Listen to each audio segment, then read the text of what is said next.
नमस्कार।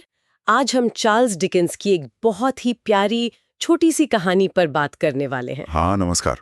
कहानी का नाम है a child's dream of a star, यानी एक बच्चे का सितारे का सपना। बिल्कुल।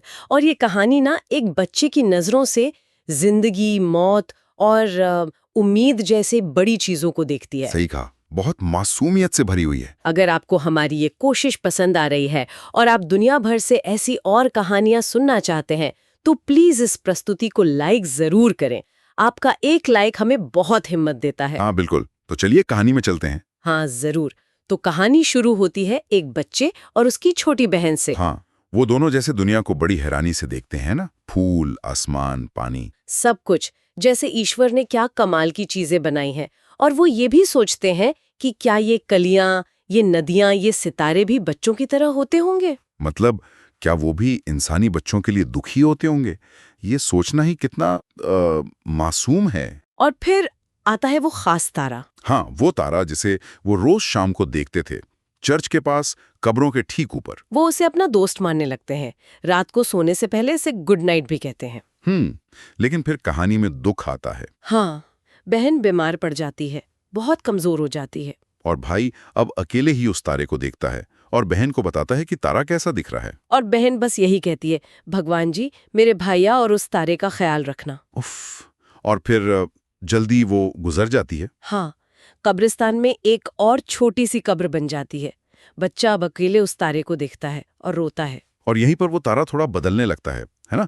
उसकी किरणें जैसे धरती तक एक रास्ता बना रही हों। हाँ, और फिर वो सपना देखता है, एक सपना जो बार बार आता है। क्या था वो सपना? उसने देखा कि जैसे फरिश्तों के बनाए रास्ते पर एक ट्रेन है जो उस तारे की तरफ जा रही है। अच्छा। और वो तारा जैसे एक बहुत बड़ी रोशनी में बदल गया है जहां फरिश्ते लोगों का स्वागत कर रहे हैं। और वहीं उसने अपनी बहन को देखा होगा। हाँ, फरिश्तों के बीच सबसे प्यारी लग रही थी वो।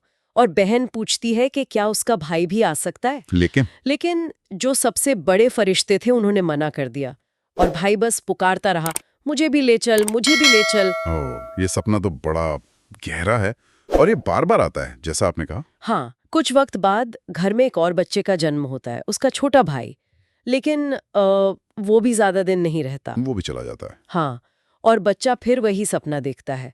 इस बार बहन पूछती है, मेरा भैया आ गया? और फरिश्ते क्या कहते हैं? फरिश्ते कहते हैं, नहीं, दूसरा। और बच्चा फिर से पुकारता है, पर बहन इस बार देखकर मुस्कुराती है। ये सिलसिला चलता रहता है। हाँ, बच्चा बड़ा होता है, फिर एक दिन उसकी माँ गुजर जाती हैं। फिर वही सपना। बिल्कुल वही सपना। बहन फिर पूछती है, क्या मेरा भैया आ गया? फरिश्ते कहते हैं, नहीं, तुम्हारी माँ। और माँ वहाँ अपने बिछड़े बच्चों से मिलकर यकीनन बहुत खुश हुई होंगी। हाँ, खुशी से चीख पड़ी। हाँ। और बच्चे ने फिर पुकारा, मुझे भी ले चलो। लेकिन जवाब वही था, अभी नहीं। ये अभी नहीं बार बार आना, ये जीवन के चक्कर को दिखाता है ना? वक्त से पहले कोई नहीं जा सकता। सही कहा। फिर वो बूढ़ा होने लगता है और एक दिन उसकी अपनी बेटी की मृत्यु हो जाती है। हे भगवान। फिर से वही सपना। हाँ। बहन फिर पूछती है, मेरा भैया आ गया? फरिश्ते कहते हैं, नहीं, उसकी बेटी आई है। और बूढ़ा आदमी ने अपनी बेटी को अपनी बहन और भाई के साथ देखा होगा। एक पीढ़ी और जुड़ गई उस तारे पर। बिल्कुल।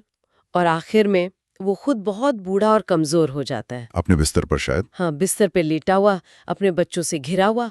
और अचानक वो चिल्लाता है, मैंने सितारा देख लिया। आखिर में। हाँ, और वो कहता है कि उसकी उम्र, उसका बुढ़ापा एक पोशाक की तरह उतर रहा है और वो फिर से एक बच्चे की तरह उस तारे की ओर जा रहा है जहां उसके सब अपने उसका इंतजार कर रहे हैं। बिल्कुल। और कहानी खत्म होती है इस बात पर कि अब उसके कब्र पर भी एक तेज सितारा चमक रहा था। वाह, मतलब जीवन का पूरा चक्र। बचपन की वो मासूम उम्मीद आखिर में सच हो जाती है। हाँ, वो तारा जो पहले दोस्त था, फिर दुख में उम्मीद बना, वो आखिर में मंजिल बन गया। ये कहानी हमें सिखाती है कि कैसे दुख और नुकसान के बीच भी उम्मीद जिंदा रह सकती है। वो कौन सी चीजें हैं, कौन से विश्वास हैं जो हमें थामे रखते हैं। सही बात। शायद हम सबको सोचना चाहिए कि हमारी जिंदगी में ऐसे कौन से सितारे हैं जो मुश्किल वक्त में रास्ता दिखाते हैं। बिल्कुल। क्या खूबसूरत कहानी है चार्ल्स डिकेंस की। तो ये थी चार्ल्स डिकेंस की कहानी, सितारे का सफर और जीवन का चक्र पर हमारी आज की बातचीत। सुनने के लिए आप सबका बहुत बहुत धन्यवाद। हाँ, सुनने के लिए धन्यवाद। अगर आपको ये कहानी और हमारी ये चर्चा पसंद आई हो तो प्लीज इसे लाइक करें, अपने दोस्तों के साथ शेयर करें और हमारे चैनल आज की कहानी को सब्सक्राइब करना न भूलें। और हाँ, वो जो घंटी बनी होती है ना, बेल आइकॉन, उसे भी जरूर दबा दें। हाँ, ताकि जब भी कोई नई कहानी आए आपको फौरन पता चल जाए। अगली बार फिर मिलेंगे एक नई कहानी के साथ। नमस्कार। नमस्कार।